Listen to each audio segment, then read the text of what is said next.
नमस्कार दोस्तों, चलिए जानते हैं हरियाणा की 50 फटाफट बड़ी खबरों को सिर्फ 10 मिनट में। लेकिन उससे पहले आप यह वीडियो किस जगह से देख रहे हैं हमें कमेंट। सरकार ने बुजुर्ग सम्मान भत्ता योजना के तहत नए लाभार्थियों के डेटा वेरिफिकेशन का काम आज तेज कर दिया है ताकि सही लोगों तक समय पर पैसा पहुंच सके। अधिकारी गांव-गांव जाकर रिकॉर्ड जांच रहे हैं और लोगों से जरूरी दस्तावेज तुरंत जमा कराने की अपील भी लगातार कर रहे हैं।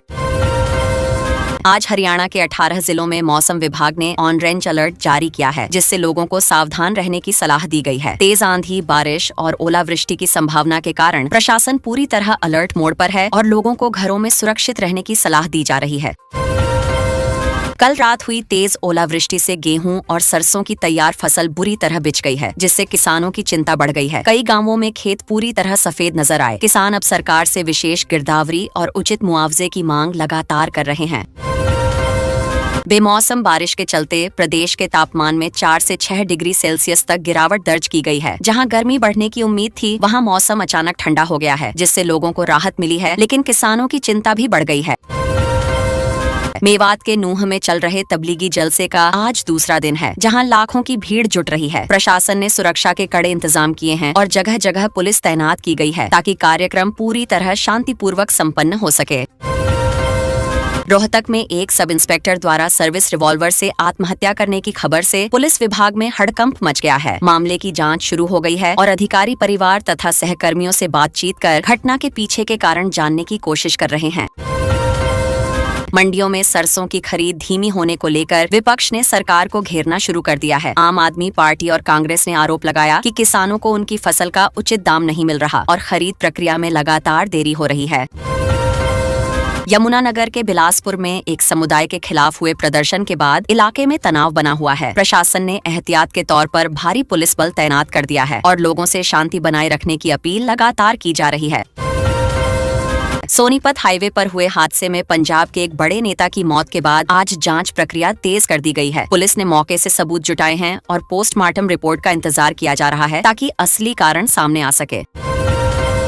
पानीपत में बच्चा चोरी के शक में पकड़ी गई महिला के पास से नशीली दवाइयां और ब्लेड मिलने के बाद मामला गंभीर हो गया है। पुलिस अब इसे मानव तस्करी से जोड़कर जांच कर रही है और महिला से लगातार गहन पूछताछ जारी है। चंडीगढ़ और आसपास के इलाकों में आज सुबह से ही बादल छाए हुए हैं और तेज हवाएं चल रही हैं। मौसम विभाग ने दिन भर हल्की बारिश की संभावना जताई है, जिससे लोगों को गर्मी से राहत मिल सकती है, लेकिन सतर्क रहने की सलाह दी गई है। आंधी और तूफान के कारण कई गांवों में बिजली के खंभे गिर गए हैं, जिससे रात भर ब्लैकआउट की स्थिति बनी रही। बिजली विभाग की टीमें लगातार मरम्मत कार्य में जुटी हैं और जल्द से जल्द सप्लाई बहाल करने की कोशिश कर रही हैं।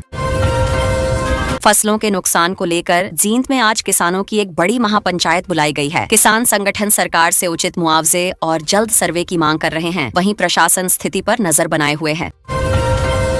झज्जर पुलिस ने दिल्ली सीमा के पास से 2 बदमाशों को अवैध हथियारों की खेप के साथ गिरफ्तार किया है। पुलिस को गुप्त सूचना मिली थी, जिसके आधार पर कार्रवाई करते हुए यह बड़ी सफलता हासिल की गई है और आगे जांच जारी है।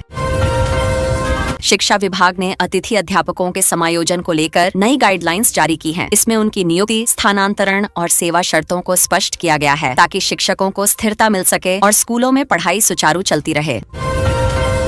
गुरुग्राम के हीरो होंडा चौक पर बारिश के बाद जलभराव की स्थिति बन गई है, जिससे ट्रैफिक प्रभावित हुआ है। पुलिस ने तुरंत डायवर्जन प्लान लागू कर दिया है और लोगों से वैकल्पिक रास्तों का उपयोग करने की अपील की जा रही है। करनाल में विजिलेंस टीम ने नगर निगम के एक क्लर्क को रिश्वत लेते हुए रंगे हाथों पकड़ लिया है। यह कार्रवाई शिकायत मिलने के बाद की गई, जिससे विभाग में हड़कंप मच गया है और आगे की जांच लगातार जारी है। हरियाणा के 3 मुक्केबाजों का चयन अंतर्राष्ट्रीय टूर्नामेंट के लिए हुआ है, जिससे खेल जगत में खुशी का माहौल है। खिलाड़ियों ने अपनी मेहनत का श्रेय कोच और परिवार को दिया और बेहतर प्रदर्शन करने का भरोसा भी जताया है। अंबाला कैंट में नए बस स्टैंड के निर्माण कार्य का आज अधिकारियों ने निरीक्षण किया। उन्होंने काम की गुणवत्ता और गति की समीक्षा की और संबंधित एजेंसियों को तय समय पर काम पूरा करने के सख्त निर्देश भी दिए। सिरसा में पुलिस ने ऑपरेशन क्लीन के तहत 5 नशा तस्करों को गिरफ्तार किया है। पिछले 24 घंटों में की गई इस कार्रवाई से इलाके में हड़कंप मच गया है और पुलिस आगे भी अभियान जारी रखने की बात कह रही है।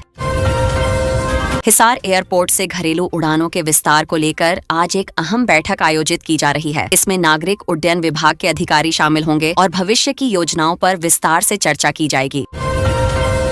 कुरुक्षेत्र यूनिवर्सिटी में खराब मौसम को देखते हुए आज होने वाली कुछ परीक्षाओं को स्थगित करने की चर्चा चल रही है। छात्र लगातार जानकारी लेने में जुटे हैं और प्रशासन जल्द आधिकारिक घोषणा करने की तैयारी में लगा हुआ है।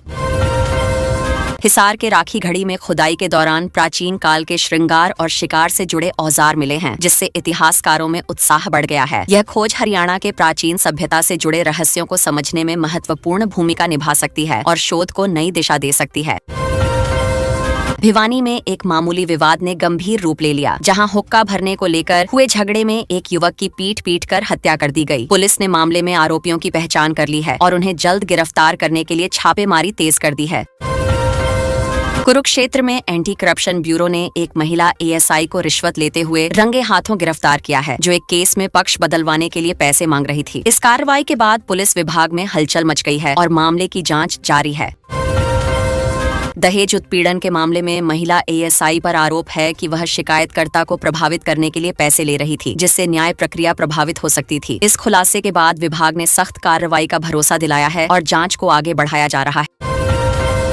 अंबाला में एक महिला द्वारा अपने छोटे बच्चे को दुकान में छोड़ने का मामला सामने आया है, जहां पुलिस अब बच्चे की देखभाल कर रही है। महिला की तलाश जारी है और उसके बारे में कई अहम जानकारियां जुटाई जा रही हैं, ताकि उसे जल्द पकड़ा जा सके। जांच में सामने आया कि बच्चे को छोड़ने वाली महिला ने 4 शादियां की थीं और उसके कई बच्चे हैं, जिससे मामला और गंभीर हो गया है। पुलिस अब उसके संभावित ठिकानों पर दबिश दे रही है और जल्द गिरफ्तारी की कोशिशें जारी हैं। हरियाणा कांग्रेस में राज्यसभा चुनाव के दौरान हुई क्रॉस वोटिंग को लेकर हलचल तेज हो गई है, जहां अनुशासन समिति ने अपनी रिपोर्ट तैयार कर ली है। यह रिपोर्ट जल्द ही हाईकमान को भेजी जाएगी और आगे की कार्रवाई उसी के आधार पर तय की जाएगी। अनुशासन समिति ने उन 5 विधायकों के खिलाफ कार्रवाई की सिफारिश की है, जिन्होंने पार्टी लाइन से हटकर वोट किया था। इस कदम से पार्टी में अनुशासन बनाए रखने का संदेश दिया जा रहा है और भविष्य में ऐसी घटनाओं को रोकने की कोशिश की जा रही है। पंजाब एवं हरियाणा हाई कोर्ट ने स्टिल्ट प्लस 4 फ्लोर वाली बिल्डिंग नीति पर अंतरिम रोक बरकरार रखी है, जिससे निर्माण कार्यों पर असर पड़ा है। सरकार अब इस मामले में आगे की रणनीति तय करने के लिए अधिकारियों के साथ लगातार विचार कर रही है।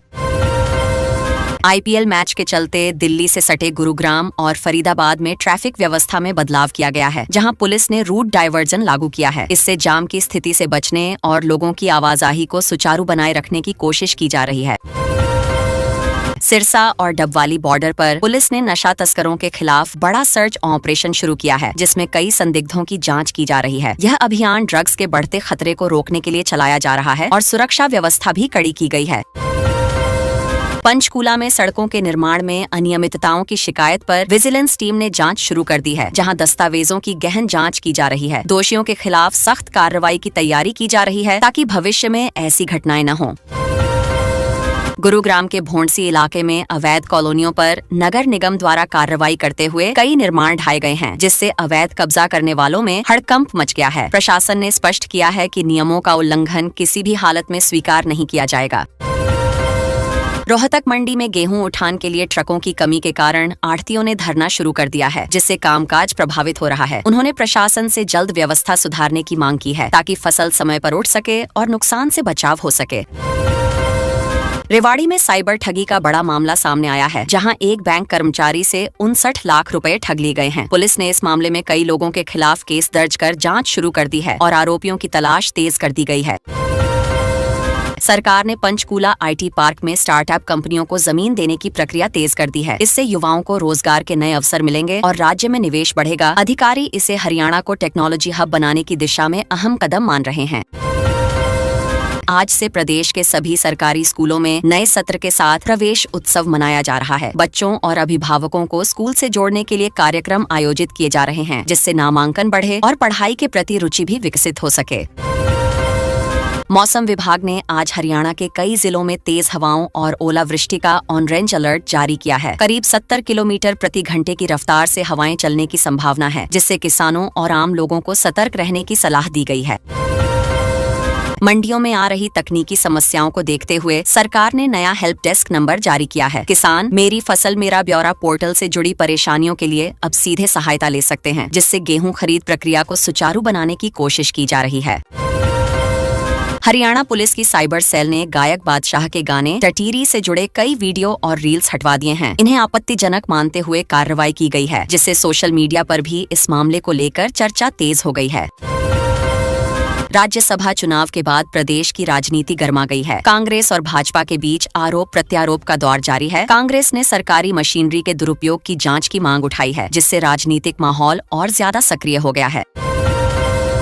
नूंह जिले के स्वास्थ्य विभाग ने ग्रामीण क्षेत्रों में मेडिकल सुविधाएं सुधारने के लिए नए निर्देश जारी किए हैं। इसका उद्देश्य लोगों को बेहतर इलाज उपलब्ध कराना है, ताकि दूर दराज के इलाकों में भी स्वास्थ्य सेवाएं मजबूत हो सकें।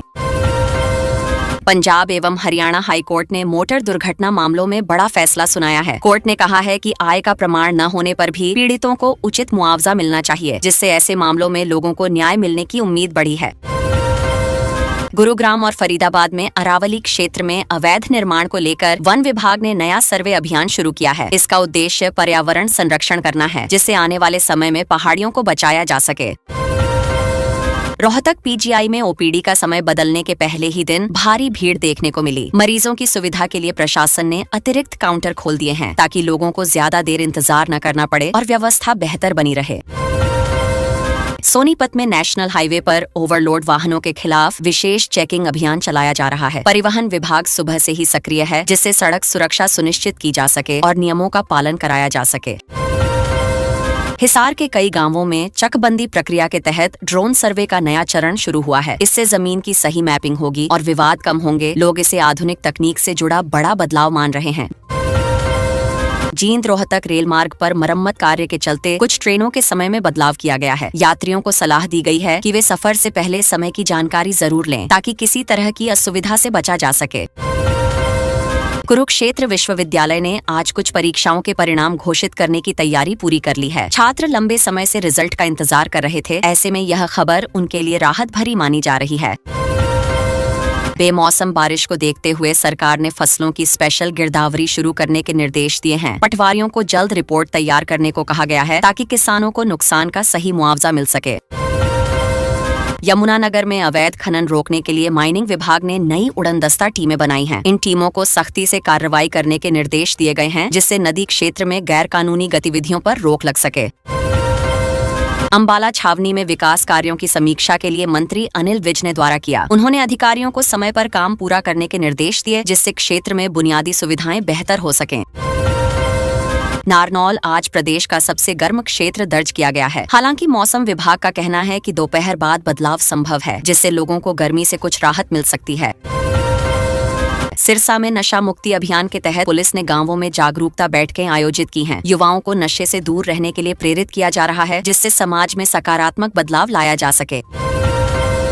हरियाणा में नगर निगम चुनावों को लेकर हलचल बढ़ने लगी है, जहां निर्वाचन आयोग मतदाता सूची को अपडेट करने में जुटा हुआ है। इस प्रक्रिया का उद्देश्य चुनाव को पारदर्शी और निष्पक्ष बनाना है, ताकि सभी योग्य मतदाता अपने अधिकार का सही उपयोग कर सकें। बोर्ड परीक्षाओं में नकल रोकने के लिए 50 स्कूलों को स्मार्ट परीक्षा केंद्र बनाने की योजना पर काम शुरू हो गया है, जहां आधुनिक तकनीक का उपयोग किया जाएगा। इससे परीक्षा प्रक्रिया को पारदर्शी बनाने और नकल पर पूरी तरह नियंत्रण करने की कोशिश की जा रही है। भिवानी बोर्ड ने उत्तर पुस्तिकाओं की जांच प्रक्रिया तेज करने के निर्देश दिए हैं, ताकि परिणाम समय पर घोषित किए जा सकें। इसके लिए अतिरिक्त स्टाफ लगाया जा रहा है और मूल्यांकन कार्य में तेजी लाई जा रही है। दिल्ली जयपुर रेल रूट पर चल रहे कार्य के कारण रेवाड़ी से गुजरने वाली कई ट्रेनें देरी से चल रही हैं। यात्रियों को असुविधा का सामना करना पड़ रहा है और रेलवे ने सभी से धैर्य रखने की अपील की है।